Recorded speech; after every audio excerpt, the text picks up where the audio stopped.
చేరాము మేము బీఆర్ఎస్ పార్టీలో అని చెప్పారు. స్పీకర్ గారు బులెటిన్ ఇచ్చారు. ఏ పర్యవసనానికైనా రెడీ అయ్యారు.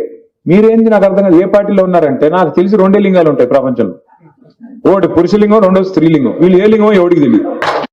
ఇప్పుడు మీ పొంగులేటు ఉన్నాడు. పొంగులేట ఆయన పేరు బాంబులేట. పోయిన దీపావళికి చెప్పాడు బాంబులు వెళ్తాయని. ఈ దీపావళి కూడా ఇక ఆయన బిల్డప్ పెద్ద అడిమారి గుడ్డు దెబ్బలు ఆయన కూడా గెలిచిపోయి ఆయన పెద్ద ఇదిలాగా ఖమ్మం జిల్లా ఇది అది. ఈసారి ఆయన గెలుస్తాడో నేను కూడా చూస్తా. ఆయన గెలుస్తాడో పాలర్లో నేను కూడా చూస్తా. నేనేమంటా అంటే అంతే గారెల బుట్టులో పడ్డట్టు ఒక్కసారి ఏదో లక్కీ లాటరీ తగిలితే దానికే పొంగిపోతే దానికే ఇంకా చాలా పెద్దోడిని ఆయన ఊహించుకుంటే ఎవరికైనా ప్రజాస్వామ్యంలో మర్చిపోకూడని అంశం ఏంటంటే అల్టిమేట్ గా ప్రజలు. మన తలరాత రాసేది, మన విధిరాత రాసేది ప్రజలు. నువ్వు అహంకారంతో నీలిగితే, అహంకారంతో ఎగిరెగిరి పడితే ఎక్కడ పెట్టాలో అక్కడే పెడతాడు.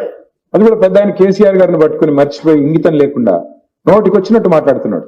ఆయన ఒక్కడే కాదు, ప్రతి ఒక్కడు కాంగ్రెస్ లో టైం వస్తుంది ప్రతిదానికి. ఇదే పొంగులేటి శ్రీనివాస్